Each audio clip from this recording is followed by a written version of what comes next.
The Sorcerer's Apprentice, the mind that tried to master magic. Every apprentice of the ego believes it can handle power without presence. That's the real story. Not a mouse with a broom, but a mind with a wish. The wish to command creation while forgetting the creator. The wish to perform miracles without remembering love. The hat is the mask. It doesn't give power. It disguises theft. The apprentice thinks, if I wear what the master wears, I'll be like him. But imitation isn't creation.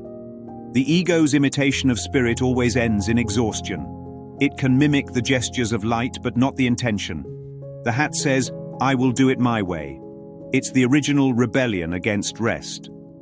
The broom is thought, animated by the wrong purpose. What Mickey does is what every mind does. He tries to make the form do the work of spirit. He gives his ideas power and then forgets he gave it. The broom keeps multiplying because one false belief always gives birth to another. He wanted help, not holiness. He wanted relief, not release. Then comes the flood. Guilt. The return of all that was denied. Every drop of that water is the mind's unhealed thought, filling the room, covering the floor, rising faster than the apprentice can bail it out. This is how the ego works. It gives you the illusion of control, then drowns you in the consequences. The flood isn't punishment, it's projection coming home. The sorcerer returns. Notice the tone. He's not furious, he's firm. He doesn't destroy the apprentice, he reclaims the order of the mind. The Holy Spirit is like that. He doesn't attack error, he corrects it. When the true master lifts his hand, the flood obeys. The brooms stop. The noise ends. Peace isn't restored, it's remembered. The hat is removed, and with it, the mask of authorship. Every manifester and influencer is replaying this same myth. Humanity keeps picking up the hat. Law of attraction, life hacking, algorithmic spirituality. If I can just get the formula right, I'll control the flow. But the formula is the flood. Control is the curse. The apprentice doesn't need more power, he needs to remember he was never powerless.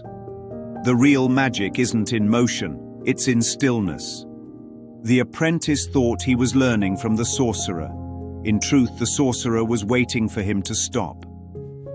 The Holy Spirit's lesson is always the same. Stop doing what doesn't work. The miracle is the end of misuse. The sorcerer doesn't say, don't start what you can't finish. He says, you never started what was never real. When you borrow power, it turns against you. When you remember power, it becomes you. Every act of false creation is an attempt to outdo God. Every flood is proof you can't. And every return to silence is the mercy that says, you never needed the hat.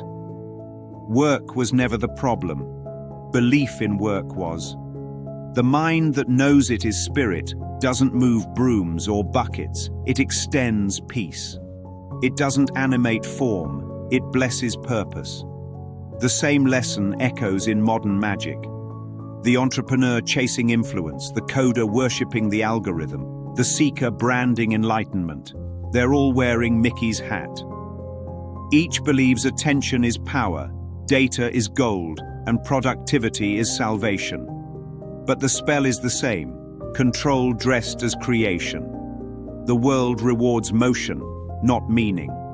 It crowns the hustler, not the healer. It applauds the apprentice who never questions the broom. And so the flood becomes digital. Notifications, followers, dopamine brooms sweeping endlessly. The ego says, keep going, you're almost there. Spirit whispers, stop, you were never gone. The only real sorcery is surrender.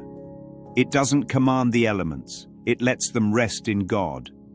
It doesn't multiply brooms, it multiplies joy.